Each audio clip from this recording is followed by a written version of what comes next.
ಮೆಟ್ನಲ್ಲಿ ಇವತ್ತಿನ ಇಡೀ ದಿವಸದ ಪ್ರಮುಖ ಬೆಳವಣಿಗೆಗಳ ವಿಶೇಷ ವರದಿಗಳನ್ನು ನಿಮಗೆ ತೋರಿಸ್ತಾ ಹೋಗ್ತೀರಿ. ಅದಕ್ಕಿಂತ ಮುಂಚಿತವಾಗಿ ರಾಜ್ಯ, ದೇಶ ಹಾಗೂ ವಿದೇಶಗಳಲ್ಲಿ ನಡೆದಿರುವ ಟಾಪ್ 18 ಸುದ್ದಿಗಳನ್ನು ನೋಡೋಣ. ಮಂಗಳೂರು ಪ್ರವಾಸದಲ್ಲಿ ಇರುವ ಸಿಎಂ ಸಿದ್ದರಾಮಯ್ಯ ಅವರನ್ನ ಕಾಸರಗೋಡು ಕನ್ನಡಿಗರು ಭೇಟಿ ಮಾಡಿದ್ದಾರೆ. ಕೇರಳ ಸರ್ಕಾರ ತರ್ತಾ ಇರುವಂತಹ ಮಲಯಾಳಂ ಭಾಷಾ ಮಸೂದೆಯಿಂದ ಕಾಸರಗೋಡನ್ನು ಹೊರಗಿಡುವಂತೆ ಒತ್ತಾಯ ಮಾಡಬೇಕು. ಇದಕ್ಕಾಗಿ ರಾಷ್ಟ್ರಪತಿ ಭೇಟಿಗೆ ನಿಯೋಗ ಕರೆದು ಇವತ್ತೇ ಕರ್ನಾಟಕ ಗಡಿ ಅಭಿವೃದ್ಧಿ ಪ್ರಾಧಿಕಾರದ ಪ್ರಮುಖರು ಸಿಎಂ ಸಿದ್ದರಾಮಯ್ಯನವರಿಗೆ ಮನವಿ ಮಾಡಿದ್ದಾರೆ. ಮನವಿ ಸ್ವೀಕರಿಸಿರುವಂತಹ ಮುಖ್ಯಮಂತ್ರಿಯವರು ಆಯ್ತು ಹಾಗೆ ಮಾಡೋಣ ಅಂತ ಭರವಸೆ ಕೊಟ್ಟಿದ್ದಾರೆ. ಮಂಗಳೂರು ಪ್ರವಾಸೋದ್ಯಮ ಸಮಾವೇಶ ಸಮಾರೋಪ ಕಾರ್ಯಕ್ರಮದಲ್ಲಿ ಸಿಎಂ ಸಿದ್ದರಾಮಯ್ಯ ಹಾಗೂ ಡಿಸಿಎಂ ಡಿಕೆ ಶಿವಕುಮಾರ್ ಇವತ್ತು ಭಾಗಿಯಾಗಿದ್ದರು. ಖಾಸಗಿ ಹೋಟೆಲ್ನಲ್ಲಿ ನಡೆದ ಸಮಾವೇಶದಲ್ಲಿ ಮಾತನಾಡಿರುವ ಉಪಮುಖ್ಯಮಂತ್ರಿಗಳು, ಕ್ಯಾಬಿನೆಟ್ನಲ್ಲಿ ಕರಾವಳಿ ಪ್ರವಾಸೋದ್ಯಮದ ಕುರಿತು ಚರ್ಚೆ ಮಾಡಿದ್ದೇವೆ. ಪ್ರವಾಸೋದ್ಯಮ ನೀತಿಗೆ ಹೆಚ್ಚುವರಿಯಾಗಿ ಏನು ಅಳವಡಿಸಬೇಕು ಅನ್ನೋ ಕುರಿತು ಸಭೆ ನಡೆದಿದೆ ಎಂದಿದ್ದಾರೆ. ಗೃಹ ಸಚಿವ ಡಾಕ್ಟರ್ ಜಿ ಪರಮೇಶ್ವರ್ ಮುಖ್ಯಮಂತ್ರಿ ಆಗಲಿ ಎಂದು ಉಜ್ಜಯಿನಿಯಲ್ಲಿ ವಿಶೇಷ ಪೂಜೆಯನ್ನು ನೆರವೇರಿಸಲಾಗಿದೆ. ಬೆಂಗಳೂರಿನ ಉದ್ಯಮಿ ಸುರೇಶ್ ರಾಜ್ ಎಂಬುವರು ಸಾಧು ಸಂತರಿಂದ ವಿಶೇಷ ಪೂಜೆ ಮಾಡಿಸಿದ್ದಾರೆ. ಪೂಜೆ ನೆರವೇರಿಸಿದ ಬಳಿಕ ಮಾರ್ಚ್ ವೇಳೆಗೆ ಪರಮೇಶ್ವರ್ ಮುಖ್ಯಮಂತ್ರಿ ಆಗ್ತಾರೆ ಎನ್ನುವ ಭರವಸೆ ನೀಡಿದ್ದಾರೆ ಅಂತ ಹೇಳಲಾಗಿದೆ. ಡಿಸಿಎಂ ಡಿಕೆ ಶಿವಕುಮಾರ್ ಹಾಗೂ ಡಾಕ್ಟರ್ ಜಿ ಪರಮೇಶ್ವರ್ ಸಿಎಂ ಆಗಲಿ ಅಂತ ಅಭಿಮಾನಿಗಳು ಹೇಳ್ತಾರೆ. ಅದರಲ್ಲಿ ತಪ್ಪೇನೂ ಇಲ್ಲ ಎಂದಿದ್ದ ಬಸವರಾಜ ರಾಯರೆಡ್ಡಿ ಮಾತಿಗೆ ಶಾಸಕ ಶಿವಗಂಗಾ ಬಸವರಾಜ್ ತಿರುಗೇಟು ನೀಡಿದ್ದಾರೆ. ಯಾರೂ ಏನೂ ಮಾತನಾಡಬೇಡಿ ಅಂತ ಹೈಕಮಾಂಡ್ ಹೇಳಿದೆ. ಸಿದ್ದರಾಮಯ್ಯ ಕೂಡ ಹೈಕಮಾಂಡ್ ಮಾತಿಗೆ ಬದ್ಧ ಎಂದಿದ್ದಾರೆ. ಹೀಗಾಗಿ ರಾಯರೆಡ್ಡಿ ಹೇಳಿಕೆ ಪರಿಗಣಿಸುವುದು ಬೇಡ, ಸಂಕ್ರಾಂತಿ ಬಳಿಕ ನಾನು ಮಾತನಾಡ್ತೇನೆ ಅಂತ ಹೇಳಿದ್ದಾರೆ. ಹೈಕಮಾಂಡ್ ಹೇಳೋ ತನಕ ನಾನು ಸಿಎಂ ಆಗಿರ್ತೀನಿ ಎಂದಿರುವ ಸಿದ್ದರಾಮಯ್ಯ ಲೀಸ್ ಬೇಸ್ಡ್ ಮುಖ್ಯಮಂತ್ರಿ ಎಂದಿದ್ದ ಕೇಂದ್ರ ಸಚಿವ ಎಚ್.ಡಿ. ಕುಮಾರಸ್ವಾಮಿ ಅವರಿಗೆ ಶಾಸಕ ಪ್ರದೀಪ್ ಈಶ್ವರ್ ಟಾಂಗ್ ಕೊಟ್ಟಿದ್ದಾರೆ. ಸಿದ್ದರಾಮಯ್ಯ ಲೀಸ್ ಸಿಎಂ ಅಂತ ಎಚ್.ಡಿ.ಕೆ ಹೇಳಿದ್ದಾರೆ. ಆದರೆ ದೇವೇಗೌಡರು ಸಿದ್ದರಾಮಯ್ಯನವರ ಬೆನ್ನಿಗೆ ಚೂರಿ ಹಾಕಿದ್ರು, ಎಷ್ಟು ಅನ್ಯಾಯ ಮಾಡಿದ್ರಿ ಎಂದು ರಾಜ್ಯಕ್ಕೆ ಗೊತ್ತು, ನಿಮಗೂ ಗೊತ್ತು ಅಂತ ಹೇಳಿದ್ದಾರೆ.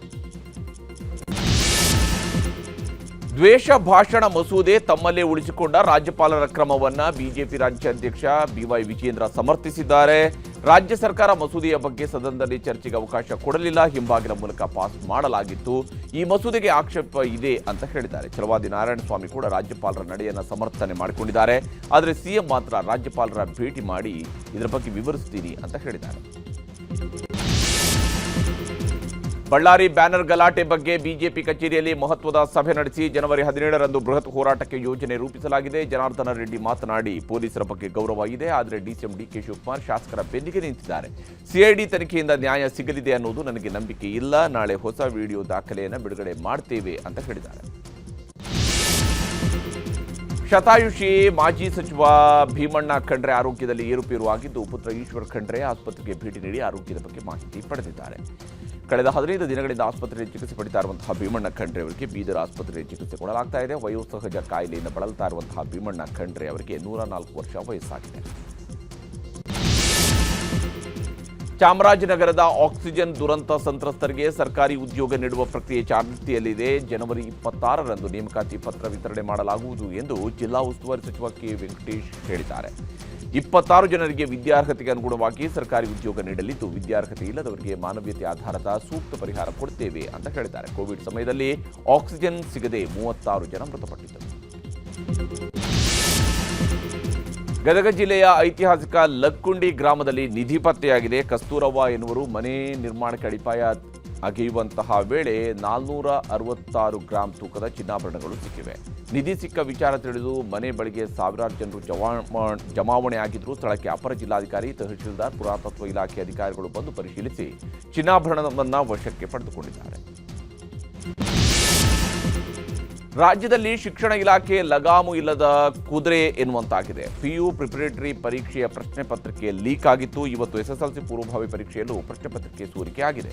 ಇವತ್ತಿನ ಸೋಷಿಯಲ್ ಸೈನ್ಸ್ ಪತ್ರಿಕೆ ಲೀಕ್ ಆಗಿದ್ದು, ತನಿಖೆ ಮಾಡಿ ತಪ್ಪಿತಸ್ಥರ ವಿರುದ್ಧ ಕ್ರಮ ತೆಗೆದುಕೊಳ್ತೇವೆ. ಈ ಬಾರಿ ಕೋಡಿಂಗ್ ಮಾಡಿದ್ದು ಲೀಕ್ ಮಾಡಿದರೆ ಸಿಕ್ಕಿ ಬೀಳ್ತಾರೆ ಅಂತ ಸಚಿವ ಮಧು ಬಂಗಾರಪ್ಪ ಹೇಳಿದ್ದಾರೆ.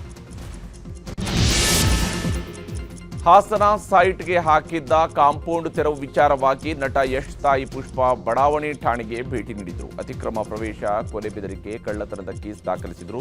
ಯಶ್ ತಾಯಿ ನೀಡಿದ ದೂರು ಆಧರಿಸಿ ಕಾಂಪೌಂಡ್ ತೆರವು ಮಾಡಿದ್ದ ದೇವರಾಜ್ ಅವರನ್ನ ಠಾಣೆಗೆ ಕರೆಸಿ ವಿಚಾರಣೆ ಮಾಡಲಾಗಿದೆ. ಆದರೆ ಕೋರ್ಟ್ ಆದೇಶದಂತೆ ಕಾಂಪೌಂಡ್ ತೆರವು ಮಾಡಲಾಗಿದೆ ಅನ್ನುವಂತಹ ಸಮರ್ಥನೆಯೂ ಕೂಡ ಇಲ್ಲಿ ಸಿಕ್ಕಿದೆ. ಇನ್ನೆರಡು ದಿನಗಳಲ್ಲಿ ಬೆಂಗಳೂರು ಸೇರಿದಂತೆ ರಾಜ್ಯದ ಕೆಲವು ಜಿಲ್ಲೆಗಳಲ್ಲಿ ಮಳೆ ಆಗಲಿದೆ ಎಂದು ಹವಾಮಾನ ಇಲಾಖೆ ತಿಳಿಸಿದೆ. ತುಮಕೂರು, ಕೊಡಗು, ಮಂಡ್ಯ, ಚಾಮರಾಜನಗರ, ರಾಮನಗರ, ಚಿಕ್ಕಬಳ್ಳಾಪುರ, ಕೋಲಾರ, ಬೆಂಗಳೂರು ಗ್ರಾಮಾಂತರ ಹಾಗೂ ಬೆಂಗಳೂರಿನಲ್ಲಿ ಕೊರೆಯುವ ಚಳಿಯ ಜೊತೆಗೆ ವರ್ಷದ ಮೊದಲ ಮಳೆ ಸೂಚನೆ ಇದೆ. ಉತ್ತರ ಕರ್ನಾಟಕದ ಜಿಲ್ಲೆಗಳಲ್ಲಿ ಚಳಿ ಏರಿಕೆಯಾಗುವ ನಿರೀಕ್ಷೆ ಇದೆ. ಗುಜರಾತ್ನ ಸೋಮನಾಥ ದೇವಸ್ಥಾನದ ಮೇಲಿನ ದಾಳಿಗೆ 1000 ವರ್ಷ ತುಂಬಿದ ಹಿನ್ನೆಲೆಯಲ್ಲಿ ಜನವರಿ 8ರಿಂದ 11ರವರೆಗೆ ಸ್ವಾಭಿಮಾನ ಪರ್ವ ಕಾರ್ಯಕ್ರಮ ನಡೀತಾ ಇದ್ದು, ಇಂದು ಓಂಕಾರ್ ಮಂತ್ರ ಪಠಣೆಯಲ್ಲಿ ಪ್ರಧಾನಿ ನರೇಂದ್ರ ಮೋದಿ ಭಾಗಿಯಾಗಿದ್ದಾರೆ.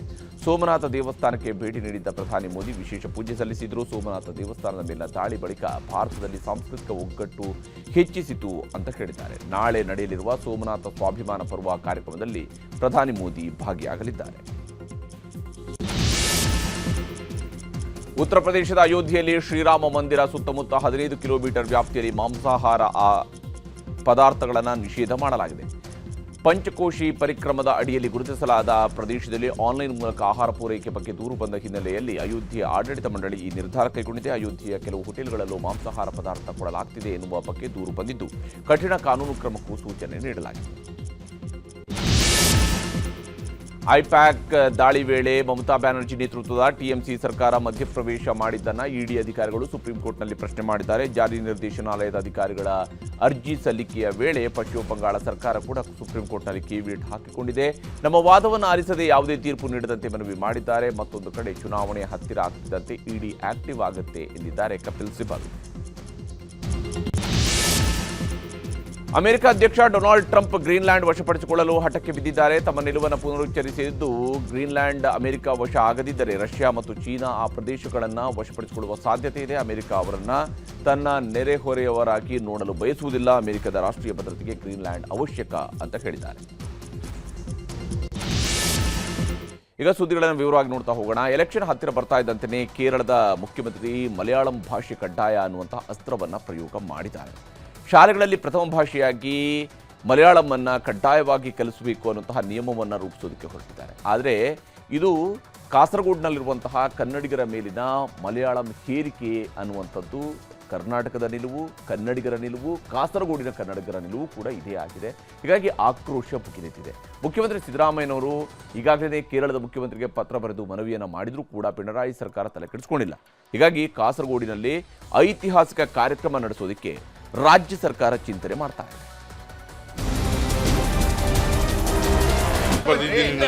ಹೋರಾಟ ಪ್ರಾರಂಭ ಮಾಡ್ತೀವಿ. ಪತ್ರಗಳನ್ನ ಬರೆದ್ರೆ ಸಾಕಾಗೋದಿಲ್ಲ. ಸಿದ್ದರಾಮಯ್ಯ ಹೇಳಿದ್ರ ಕೇರಳ ಸರ್ಕಾರ ನಮ್ಮ ಒಪಿನಿಯನ್ ಪ್ರಶ್ನೆ ಅಲ್ಲ, ಇಲ್ಲಿ ಕನ್ನಡದ ಪ್ರಶ್ನೆ. ಚುನಾವಣೆ ಹೊಸ್ತಿಲಲ್ಲಿರೋ ಕೇರಳ ಸರ್ಕಾರ ಬಲವಂತವಾಗಿ ಕನ್ನಡಿಗರ ಮೇಲೂ ಮಲಯಾಳಂ ಹೇರಲು ಹೊರಟಿರೋ ನಿರ್ಧಾರದ ವಿರುದ್ಧ ಇಡೀ ಕರ್ನಾಟಕ ಸೆಟೆದು ನಿಂತಿದೆ. ಕೇರಳ ಸಿಎಂ ಪಿಣರಾಯಿ ವಿಜಯನ್ ನಿರ್ಧಾರದಿಂದ ಗಡಿನಾಡಲ್ಲಿ ಕನ್ನಡಕ್ಕೆ ಬಂದಿರೋ ಕುತ್ತು ನಿವಾರಣೆ ಸವಾಲಾಗಿದೆ. ಒಂದೆಡೆ ವಿಪಕ್ಷಗಳ ಸಿಟ್ಟು, ಮತ್ತೊಂದೆಡೆ ಜನರ ಆಕ್ರೋಶದಿಂದ ಬಚಾವಾಗಲು ಈಗ ರಾಜ್ಯ ಸರ್ಕಾರ ಹೊಸ ದಾಳ ಬುರುಳಿಸಿದೆ. ಕಾಸರಗೋಡನ್ನು ಕರ್ನಾಟಕದ ಸಾಂಸ್ಕೃತಿಕ ಭಾಗವಾಗಿಸಲು ಸಿಎಂ ಸಿದ್ದರಾಮಯ್ಯ ಸಜ್ಜಾಗಿದ್ದಾರೆ. ಇದಕ್ಕಾಗಿ ಈಗಾಗಲೇ ಸಿಎಂ ಸಿದ್ದರಾಮಯ್ಯ ತಾತ್ವಿಕ ಒಪ್ಪಿಗೆಯನ್ನು ನೀಡಿದ್ದಾರೆ.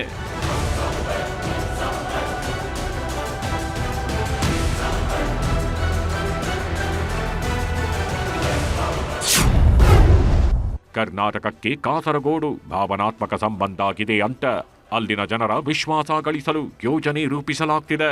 ಅದರಂತೆ ಕಾಸರಗೋಡಿಗೆ ಕನ್ನಡ ರಾಜ್ಯೋತ್ಸವಕ್ಕೆ ಅನುದಾನ ನೀಡುವುದು, ರಾಜ್ಯ ಪ್ರಶಸ್ತಿಯಲ್ಲಿ ಕಾಸರಗೋಡು ಕನ್ನಡಿಗರ ಪರಿಗಣನೆ ಮಾಡುವುದು, ಈ ಮೂಲಕ ಕರ್ನಾಟಕದ ಸಾಂಸ್ಕೃತಿಕ ಭಾಗ ಅಂತ ಸಂದೇಶ ನೀಡಲು ನಿರ್ಧರಿಸಲಾಗಿದೆ.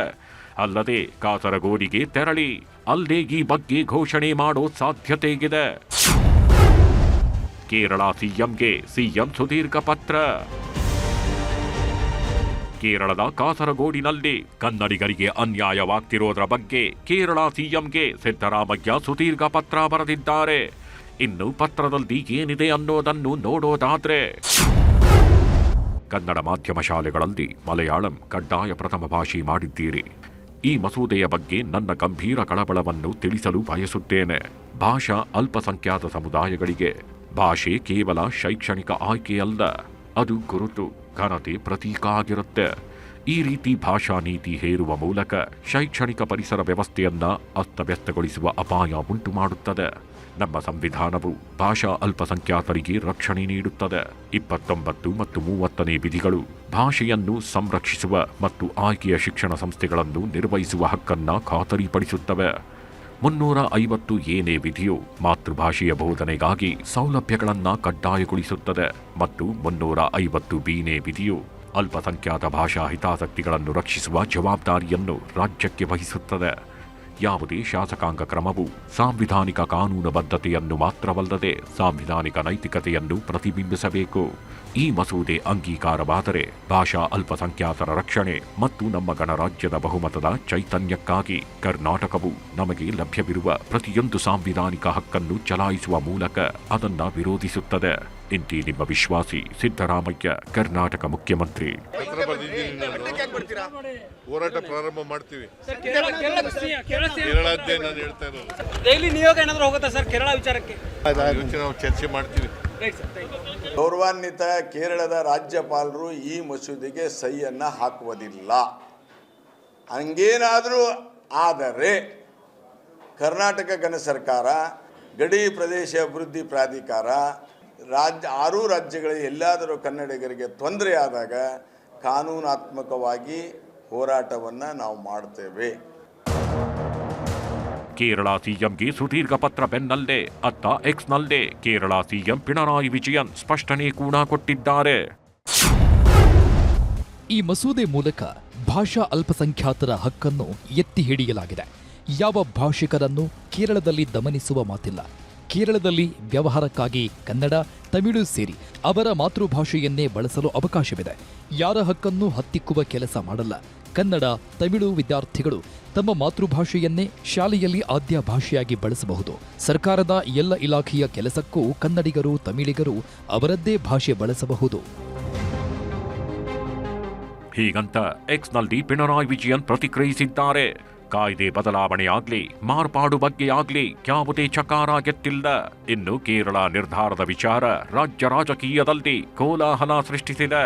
ಕೇರಳ ಸರ್ಕಾರದ ವಿರುದ್ಧ ಕಾಂಗ್ರೆಸ್ ನಾಯಕರು ತೀವ್ರ ಅಸಮಾಧಾನ ಹೊರಹಾಕಿದ್ದಾರೆ.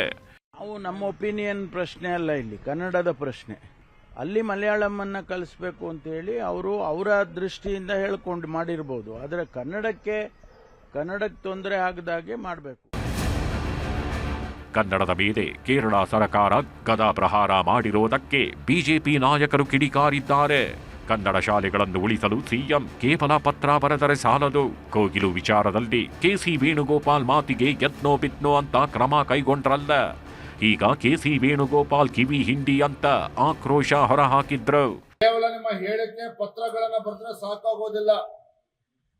ನಿಮ್ಮ ಕೆಸಿ ವೇಣುಗೋಪಾಲ್ ಅವರ ಕಿವಿಯನ್ನ ಹಿಂಡಿ ಯಾವುದೇ ರೀತಿ ಕನ್ನಡಿಗರಿಗೆ ಅನ್ಯಾಯ ಆಗಬಾರ್ದು. ಕೇರಳದಲ್ಲಿರುವಂತಹ ಕನ್ನಡ ಶಾಲೆಯನ್ನ ರಕ್ಷಣೆ ಮಾಡುವಂಥದ್ದಾಗ್ಲಿ, ಕೇರಳದಲ್ಲಿರ್ತಕ್ಕಂಥ ಕನ್ನಡ ಶಾಲೆಗಳ ಮೇಲೆ ಮಲಯಾಳಂ ಭಾಷೆ ಹೇರುವಂಥದ್ರಲ್ಲಿ ಯಾವುದಕ್ಕೂ ಕೂಡ ಅವಕಾಶನ ಕೊಡಬಾರ್ದು. ಅದೇ ಹೇಳ್ತಾರೆ, ಅಂಡರ್ಸ್ಟ್ಯಾಂಡಿಂಗ್ ಅದು ಕಾರಣ ಆಗಲ್ಲ. ಅವ್ರು ಹೆಂಗ್ ಹೇಳಿದ್ರು ಹಂಗೆ ಹೇಳಿದ್ರ ಬುಲ್ಡೋಜರ್ ಸರ್ಕಾರ ಕರ್ನಾಟಕದಲ್ಲಿ ಅಂದ್ರು. ಸಿದ್ದರಾಮಯ್ಯ ಬುಲ್ಡೋಜರ್ ಅಂತ ಹೇಳಿದ್ರ ಕೇರಳ ಸರ್ಕಾರನ ಬುಲ್ಡೋಜರ್ ಅಂತ ಹೇಳಿದ್ರ ಯಾಕೆ ಹೇಳಿಲ್ಲ? ಖಾರ ಅಲ್ಲ, ಉಪ್ಪು ಖಾರ ಎರಡು ಸೇರ್ಸಿ ಹಾಕ್ಬೇಕು, ಅವಾಗೇ ಭಯ ಬಿಡೋದು. ಶಾಶ್ವತವಾದಂಥ ಒಂದು ರೇಖೆ ಎಲ್ಲಿವರೆಗೆ ಹಾಕುವುದಿಲ್ಲ. ಕೇರಳ ಸರ್ಕಾರ ಏನು ಇವತ್ತು ಮಾಡಿದೆ, ಇದು ತಪ್ಪು ಮಾಡಿದೆ. ಅದನ್ನು ಪ್ರತಿಭಟನೆಯಿಂದ ರಾಜ್ಯ ಸರ್ಕಾರ ಮಾಡಬೇಕು. ಭಾಷಾ ವಿಚಾರದಲ್ಲಿ ಕನ್ನಡಿಗರ ಮೇಲೆ ಸದಾ ಒಂದಿಲ್ಲೊಂದು ರೀತಿಯ ದೌರ್ಜನ್ಯ ನಡೀತಲೇ ಇದೆ. ಒಂದೆಡೆ ಹಿಂದಿ ಹೇರಿಕೆ, ಮತ್ತೊಂದೆಡೆ ಸುತ್ತಮುತ್ತಲ ರಾಜ್ಯಗಳ ಭಾಷಾ ವ್ಯಾಮೋಹ ಕನ್ನಡ ಭಾಷೆಯ ಮೇಲೆ ವ್ಯತಿರಿಕ್ತ ಪರಿಣಾಮ ಸೃಷ್ಟಿಸಿರೋದು ಸುಳ್ಳಲ್ಲ.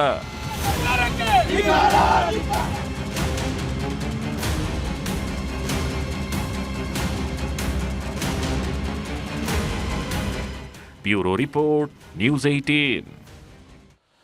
ಮಹಾತ್ಮ ಗಾಂಧಿ ನರೇಗಾ ಯೋಜನೆ ಹೆಸರನ್ನ ವಿಕಸಿತ ಭಾರತ ಜಿ ರಾಮ್ಜಿ ಅಂತ ಬದಲಿಸಿ ಒಂದು ತಿಂಗಳಾದರೂ ಕೂಡ ಈಗಾಗಲೇ ಅದರ ವಿರುದ್ಧ ಕಾಂಗ್ರೆಸ್ನ ಹೋರಾಟ ನಿಂತಿಲ್ಲ. ಈಗ ಕರ್ನಾಟಕದಲ್ಲಿ ದೊಡ್ಡ ಮಟ್ಟದ ಜನಾಂದೋಲನವನ್ನು ರೂಪಿಸೋದಕ್ಕೆ ಕಾಂಗ್ರೆಸ್, ವಿಶೇಷವಾಗಿ ಸರ್ಕಾರದ ಮಟ್ಟದಲ್ಲೂ ಕೂಡ ಸಿದ್ಧತೆಯನ್ನು ಮಾಡಿಕೊಳ್ಳಲಾಗ್ತಾ ಇದೆ. ರಾಜ್ಯಾದ್ಯಂತ ಪಾದಯಾತ್ರೆಗೂ ಕೂಡ ಕೈ ನಾಯಕರು ಪ್ಲಾನ್ನ ರೆಡಿ ಮಾಡಿಕೊಂಡಿದ್ದಾರೆ. ಇದರಿಂದ ಇದಕ್ಕೆ ಕೌಂಟರ್ ಕೊಡೋದಕ್ಕೆ ಬಿಜೆಪಿ ಮತ್ತು ಜೆಡಿಎಸ್ ಎರಡೂ ಮಿತ್ರ ಪಕ್ಷಗಳು ಸೇರಿ ಅವರ ನಾಯಕರು ಜನಜಾಗೃತಿ ಆಂದೋಲನವನ್ನು ಘೋಷಣೆ ಮಾಡಿದ್ದಾರೆ.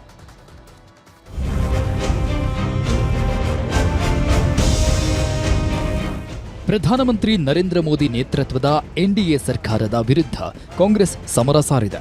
ಡಿಸೆಂಬರ್ ಚಳಿಗಾಲದ ಅಧಿವೇಶನದಲ್ಲಿ ಮಹಾತ್ಮ ಗಾಂಧಿ ನರೇಗಾ ಯೋಜನೆಯನ್ನ ವಿಕಸಿತ ಭಾರತ್ ಜಿ ಅಂತ ಹೆಸರು ಬದಲಿಸಿ ಬಿಲ್ ತರ್ತಿದೆ. ಆದರೆ ಬಡವರಿಗೆ, ದಿನಗೂಲಿ ಕಾರ್ಮಿಕರಿಗೆ ಒಂದಷ್ಟು ಲಾಭದಾಯಕ ಅಂಶಗಳನ್ನು ಸೇರಿಸಿದೆ. ಆದರೆ ಮಹಾತ್ಮ ಗಾಂಧೀಜಿ ಹೆಸರನ್ನ ತೆಗೆದಿದ್ಯಾಕೆ ಅಂತ ಕಾಂಗ್ರೆಸ್ ಹೋರಾಟಕ್ಕೆ ಕರೆ ಕೊಟ್ಟಿದೆ.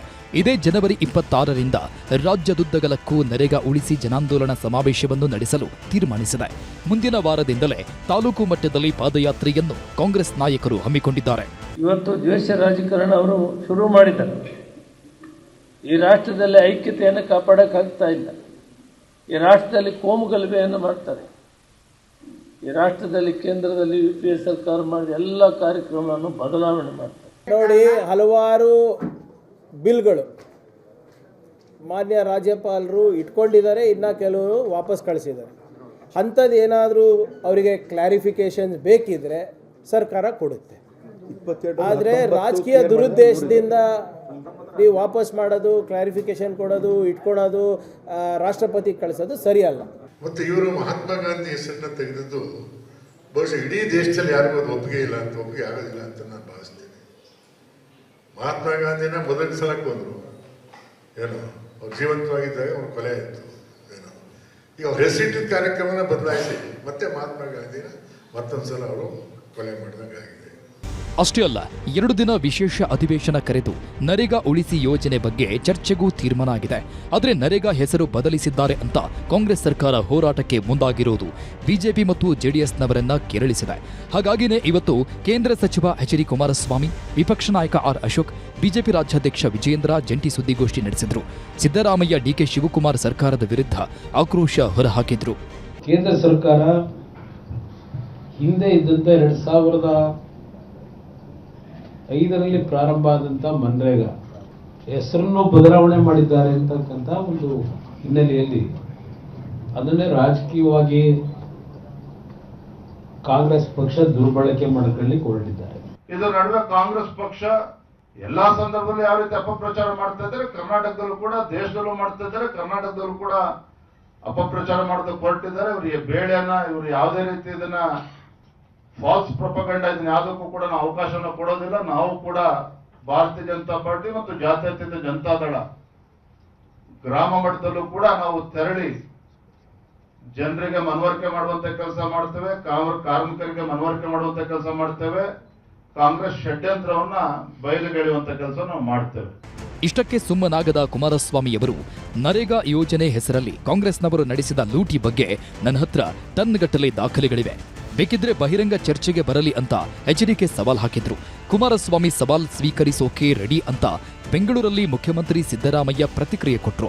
ಇನ್ನೊಂದು ಕಡೆ ಖಜಾನೆ ಖಾಲಿಯಾಗಿದೆ, ಅದಕ್ಕೆ ಇಷ್ಟೆಲ್ಲ ನಾಟಕ ಆಡ್ತಿದ್ದಾರೆ ಅಂತ ಅಶೋಕ್ ತಿರುಗೇಟ್ ಕೊಟ್ರು. ಸಂಪೂರ್ಣ ಮಾಹಿತಿ ಕೊಡ್ತೀನಿ, ಓಪನ್ ಡಿಬೇಟ್ ಬೇಕಾ ಮಾಡಂತೆ, ಏನ್ ಕದ್ದೋಗಲ್ಲ. ಇದು ನಾವು ಮಾಡಿರ್ತಕ್ಕಂಥದ್ದು ವಿಕಸಿತ ಭಾರತ ಬರೀ ಬಾಯಲ್ಲಿ ಹೇಳೋದಕ್ಕೆಲ್ಲ ಮಾಡಿರೋದು. ವಿಕಸಿತ ಭಾರತದಲ್ಲಿ ಇಲ್ಲಿವರೆಗೆ ಯಾವ್ಯಾವ ರಾಜ್ಯದಲ್ಲಿ ಏನೇನು ಲೂಟಿ ಆಗಿದೆ, ಕರ್ನಾಟಕದಲ್ಲೂ ಹಲವಾರು ಲೂಟಿ ಆಗಿರೋದು ನನ್ನ ಹತ್ರನೇ ಮಾಹಿತಿ ಇದೆ. ಬೇಕಾದ್ರೆ ನಿಮಗೆ ಟನ್ಗಟ್ಟಲೆ ಕೊಡ್ತೀನಿ ಮೆಟೀರಿಯಲ್ ಕೊಟ್ಟಿರೋದು. ಹಿಂದೆ ಯಾವ ಥರ ಈ ಒಂದು ನರೇಗಾದಲ್ಲಿ ಅಕ್ರಮಗಳಾಗಿದೆ ಅಂತೇಳಿ ಕೊಟ್ಟಿರ್ತಕ್ಕಂಥ ಮಾಹಿತಿ ಹಳೇದು ಇಟ್ಟಿದ್ದೀವಿ. ಇನ್ನೊಂದು ಅದನ್ನು ಸಮರ್ಥನೆ ಕೇಂದ್ರ ಸರ್ಕಾರ ಮಾಡೋದನ್ನೆಲ್ಲ ಸಮರ್ಥನೆ ಮಾಡ್ಕೊಳ್ಳೋದು ಅದು ಮಹಾ ತಪ್ಪು. ಬಿಜೆಪಿಯವರು ಕೇಂದ್ರ ಸರ್ಕಾರ ಏನು ತಗೊಂಡ್ರು ಕೂಡ ಅದು ಸರಿ ಅಂತ ಹೇಳ್ತಕ್ಕಂಥದ್ದು ಇದೆಯಲ್ಲ, ಕರ್ನಾಟಕಕ್ಕೆ ಅನ್ಯಾಯ ಆಗೋದನ್ನೆಲ್ಲ ನ್ಯಾಯ ಅಂತ ಹೇಳೋದು ಇದೆಯಲ್ಲ, ಅದು ಮಹಾ ಅಪರಾಧ.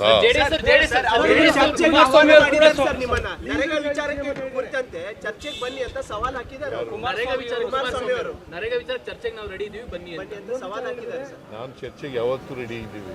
ನಾವು ದೊಡ್ಡ ಆಂದೋಲನನೇ ಮಾಡ್ತೀವಿ. ಕಾಂಗ್ರೆಸ್ ಸರ್ಕಾರಕ್ಕೆ ಹೊಟ್ಟೆ ಉರಿ ಏನು ಅಂತ ಹೇಳಿದ್ರೆ, ಹಿಂದೆ 100% ಹಣ ಬರ್ತಾ ಇತ್ತು, ಈಗ 60-40 ಮಾಡಿದ್ದಾರೆ ಅಂತ. ಅಂದ್ರೆ ಈಗ ಕಾಂಗ್ರೆಸ್ ಸರ್ಕಾರದಲ್ಲಿ ಈ 40% ದುಡ್ಡು ಕೊಡೋಕ್ಕೂ ಖಜಾನೆ ಖಾಲಿ ಆಗಿದೆಯಾ? ನಿಮ್ಮ ಹತ್ರ ದುಡ್ಡು ಗತಿ ಇಲ್ವಾ? ಅದಕ್ಕೋಸ್ಕರ ವಿಶೇಷ ಅಧಿವೇಶನ ಕರೆದು ಅಲ್ಲಿ ಅವ್ರ ತೀಟ ತೀರ್ಸ್ಕೊಳಕಷ್ಟೇ. ಅದರಿಂದ ಏನಾಗ್ತದೆ, ಆಯ್ತಪ್ಪ ಅಧಿವೇಶನದಲ್ಲಿ ನೀವು ಕೇಂದ್ರ ಸರ್ಕಾರನ ಏನೇ ಮಾತಾಡಿದ್ರು ಕೂಡ ಅದು ಉಪಯೋಗ ಏನೈತೆ ಅದರಿಂದ? ನರೇಗಾ ಯೋಜನೆ ಹೆಸರು ಬದಲಾವಣೆಯನ್ನೇ ಅಸ್ತ್ರ ಮಾಡಿಕೊಂಡು ಕಾಂಗ್ರೆಸ್ ಆಂದೋಲನಕ್ಕೆ ರೆಡಿಯಾಗಿದೆ. ಜನವರಿ 13ಕ್ಕೆ ಕರ್ನಾಟಕ ಕಾಂಗ್ರೆಸ್ ಉಸ್ತುವಾರಿ ರಣದೀಪ್ ಸಿಂಗ್ ಸುರ್ಜೇವಾಲಾ ಕೂಡ ರಾಜ್ಯಕ್ಕೆ ಬರ್ತಿದ್ದು ಪೂರ್ವ ಸಿದ್ಧತೆಗಳ ಬಗ್ಗೆ ಸಭೆಯನ್ನು ನಡೆಸಲಿದ್ದಾರೆ. ಇದಾದ್ಮೇಲೆ ಜನವರಿ 26ರಿಂದ ಹೋರಾಟ ನಡೆಸಲು ನಿರ್ಧರಿಸಿದ್ದಾರೆ. ಇನ್ನೊಂದು ಕಡೆ ಬಿಜೆಪಿಯವರು ಜನರಿಗೆ ನರೇಗಾ ಯೋಜನೆ ಹೆಸರು ಬದಲಾವಣೆಯಿಂದ ಆಗಿರುವ ಲಾಭಗಳನ್ನ ಜನರ ಮುಂದಿಡಲು ನಿರ್ಧರಿಸಿದ್ದಾರೆ. ಒಟ್ನಲ್ಲಿ ಸಂಕ್ರಾಂತಿ ಬಳಿಕ ರಾಜ್ಯದಲ್ಲಿ ನರೇಗಾ ವರ್ಸಸ್ ಜಿ ಕಿಚ್ಚು ಧಗಧಗಿಸುವುದಂತೂ ಸತ್ಯ. Bureau report, news 18. ಕುಮಾರಸ್ವಾಮಿ ಹಾಗೂ ಡಿ.ಕೆ. ಶಿವಕುಮಾರ್ ಇಬ್ಬರು ಕೂಡ ಕರ್ನಾಟಕದ ಅತ್ಯಂತ ಪ್ರಮುಖ ರಾಜಕಾರಣಿಗಳು, ಪ್ರಮುಖ ನಾಯಕರುಗಳು. ಆದರೆ ಈ ದೊಡ್ಡ ನಾಯಕರುಗಳು ದೊಡ್ಡತನದ ಮೂಲಕವಾಗಿ ಸುದ್ದಿಯಾದರೆ ಯಾವತ್ತೂ ಕೂಡ ಚೆನ್ನಾಗಿರುತ್ತೆ. ಆದರೆ ದೊಡ್ಡ ನಾಯಕರ ನಡುವಿನ ವೈಯಕ್ತಿಕ ಪ್ರತಿಷ್ಠೆ, ವೈಯಕ್ತಿಕ ಸಿಟ್ಟು, ವೈಯಕ್ತಿಕ ದ್ವೇಷ ಇದು ಎಷ್ಟು ಕೆಳಮಟ್ಟದವರೆಗೆ ಇಬ್ಬರ ನಡುವಿನ ಯುದ್ಧವನ್ನು ತಂದು ನಿಲ್ಲಿಸಿದೆ ಅನ್ನುವಂಥದ್ದಕ್ಕೆ ವಿಶೇಷವಾಗಿ ಸೋಷಿಯಲ್ ಮೀಡಿಯಾ ಇರುವಂಥದ್ದು. ಇವರಿಬ್ಬರು ಕೂಡ ತಮ್ಮನ್ನು ಒಬ್ಬರು ಇನ್ನೊಬ್ಬರನ್ನ ನಿಂದಿಸೋದಿಕ್ಕೆ, ಟೀಕಿಸೋದಿಕ್ಕಲ್ಲ ನಿಂದಿಸೋದಿಕ್ಕೆ ಅನ್ನುವಂಥದ್ದನ್ನು ಪರಿಗಣಿಸಿದಂತೆ ಕಾಣ್ತದೆ. ಆ ಕಾರಣಕ್ಕೆ ಒಬ್ಬರು ಒಂದು ಮಾತು ಹೇಳಿದ್ರೆ ಇನ್ನೊಬ್ರು ಅದಕ್ಕೆ ಮತ್ತೊಂದು ಮಾತು ಹೇಳ್ತಾರೆ, ಮತ್ತೊಬ್ಬರು ಅದಕ್ಕೆ ಆ ಮಾತಿಗೆ ಇನ್ನೊಂದು ರೀತಿಯಾದಂತಹ ಪೋಸ್ಟ್ ಬರುತ್ತೆ. ಯಾವ ಟ್ರೋಲ್ ಪೇಜ್ಗಳಲ್ಲಿ ಮಾಡುವಂತಹ ಬಳಕೆಯಾಗ್ತಕ್ಕಂತಹ ಭಾಷೆ ಇದೆಯಲ್ಲ, ಅದರ ಮಟ್ಟಕ್ಕೆ ಈ ಇಬ್ಬರು ದಿಗ್ಗಜ ನಾಯಕರುಗಳ ಪೋಸ್ಟ್ಗಳು ಬರ್ತಾ ಇರುತ್ತದೆ. ನಿಜಕ್ಕೂ ರಾಜ್ಯದ ಜನರ ಮುಂದೆ ಯಾವ ರೀತಿಯಾದಂತಹ ಚರ್ಚೆಯನ್ನು ಇವರು ಮುಂದಿಡೋದಕ್ಕೆ ಹೊರಟಿದ್ದಾರೆ ಅನ್ನೋದಕ್ಕೆ ಇವರ ಪೋಸ್ಟ್ಗಳು ಸಾಕ್ಷಿಯನ್ನು ನೀಡ್ತಾ ಇದ್ದಾರೆ.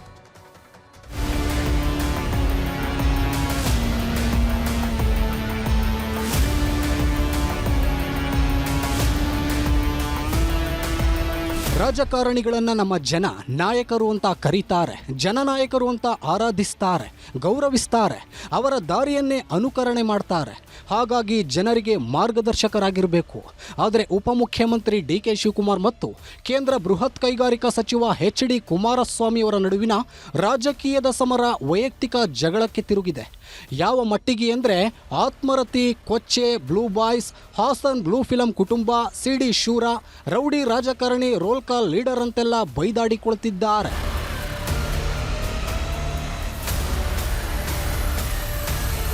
ಎಚ್.ಡಿ.ಕೆ. ಮತ್ತು ಡಿ.ಕೆ.ಶಿ ನಡುವಿನ ಈ ವೈಯಕ್ತಿಕ ಜಗಳಕ್ಕೆ ಮೂಲ ಕಾರಣ ಬಳ್ಳಾರಿ ಗಲಾಟೆ.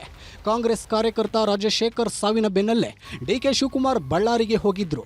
ಅದೇ ದಿನ ಸುದ್ದಿಗೋಷ್ಠಿ ನಡೆಸಿ ಕುಮಾರಸ್ವಾಮಿ 2 ಸಲ ಪೋಸ್ಟ್ ಮಾರ್ಟಮ್ ಮಾಡಿಸಿ ಶವ ಬೇಕಂತಲೇ ಸುಟ್ಟು ಹಾಕಿದ್ರು ಅಂತ ಆರೋಪಿಸಿದ್ರು.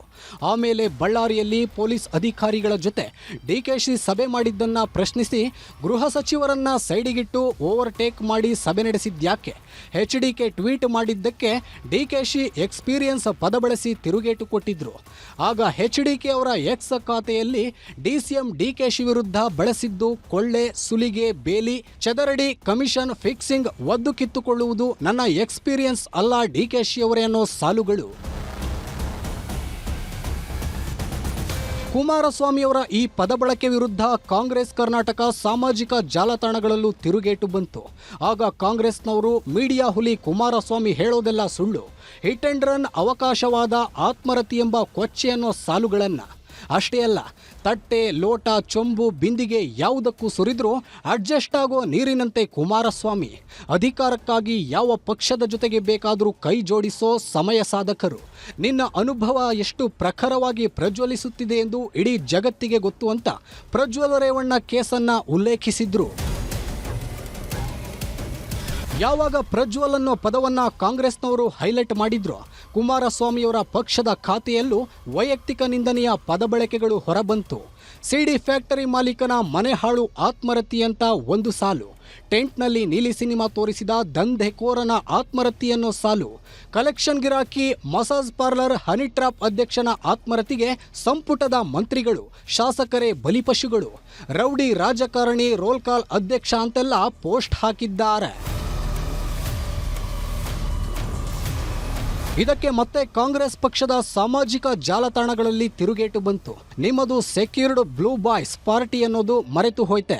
ನಿಮ್ಮಲ್ಲಿ ಬ್ಲೂ ಫಿಲಂ ನಿರ್ಮಾಪಕರು, ನಿರ್ದೇಶಕರು ಎಲ್ಲಕ್ಕಿಂತ ಮಿಗಿಲಾಗಿ ಪಾತ್ರಧಾರಿಗಳು ತುಂಬಿ ತುಳುಕ್ತಿದ್ದಾರೆ.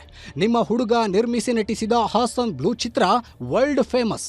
ಕರ್ನಾಟಕದ ಕೀರ್ತಿ ಪತಾಕೆಯನ್ನ ಹಾಲಿವುಡ್ವರೆಗೂ ಹಾರಾಡಿಸಿದೆ. ಅವರು ಈಗಲೂ ಜೈಲಲ್ಲಿ ನೀಲಮೇಘ ಶ್ಯಾಮ ಹಾಡುತ್ತಿದ್ದಾರೆ. ನಿಮ್ಮ ಇನ್ನೊಬ್ಬ ಲಿಂಬಿಯ ಬನದ ನಾಯಕರು ಲಿಂಬೆ ಹಣ್ಣಿನಂತೆ ಹಾಡು ಹೇಳಲು ಹೋಗಿ ಜೈಲಲ್ಲಿ ಮುದ್ದೆ ಮುರಿದು ಬಂದಿದ್ದಾರೆ. ಇನ್ನೊಬ್ಬ ರಾಧಾ ಮಾಧವ ಮನೋವಿಲಾಸ ನಾಯಕರು ಜಸ್ಟ್ ಎಸ್ಕೇಪ್ ಆಗಿದ್ದಾರೆ. ನಿಮ್ಮ ನಾಯಕರೇ ನಿರ್ಮಿಸಿ, ನಿರ್ದೇಶಿಸಿ, ನಟಿಸಿ, ಸಿನಿಮಾ ತೆಗೆದು ಜಗತ್ತಿಗೆ ತೋರಿಸಿರುವಾಗ ಬೇರೆಯವರಿಗೆ ಟೆಂಟಲ್ಲಿ ತೋರಿಸುವ ಅವಕಾಶವೆಲ್ಲಿದೆ ಅಂತ ಪೋಸ್ಟ್ ಹಾಕಿದ್ದಾರೆ. ಅಷ್ಟೇ ಅಲ್ಲ, ಹ್ಯಾಟ್ರಿಕ್ ಸೋಲಿನಿಂದ ನಿರಾಶ್ರಿತನಾಗಿರುವ ಪುತ್ರನಿಗೆ ಕ್ಷೇತ್ರ ಕಲ್ಪಿಸುವ ಅಣ್ಣನ ಮಗನ ರಾಜಕೀಯಕ್ಕೆ ಸಮಾಧಿ ಕಟ್ಟಿದ ಕುಮಾರಸ್ವಾಮಿಯ ಕಥೆಯನ್ನ ಜನರೇ ಸಾರಿ ಹೇಳ್ತಿದ್ದಾರೆ. ಪೆಂಡ್ರೈವ್ ಪಂಟರು ಅಂತಾನೂ ಪೋಸ್ಟ್ ಹಾಕಿದೆ. ಹೇಳ್ತಾ ಹೋದ್ರೆ ಕರ್ನಾಟಕದ ಇಬ್ಬರು ಪ್ರಭಾವಿ ರಾಜಕೀಯ ನಾಯಕರ ವೈಯಕ್ತಿಕ ಜಗಳದ ಪೋಸ್ಟ್ಗಳು ಯಾವ ಧಾರಾವಾಹಿಗೂ ಕಡಿಮೆಯಾಗಿಲ್ಲ. ಅದೇನೇ ಇರಲಿ, ಕುಮಾರಸ್ವಾಮಿ ಮತ್ತು ಡಿಕೆ ಶಿವಕುಮಾರ್ ಅಂಥ ನಾಯಕರು ಜನರಿಗೆ ಮಾದರಿಯಾಗಿ ಹೊರತು ಈ ಮಟ್ಟಿಗೆ ವೈಯಕ್ತಿಕ ಜಗಳಕ್ಕಿಳಿದು ಗೌರವ ಘನತೆಗೆ ಧಕ್ಕೆ ತಂದುಕೊಳ್ಬಾರದು ಅನ್ನೋದು ಪ್ರಜ್ಞಾವಂತರ ಸಲಹೆ.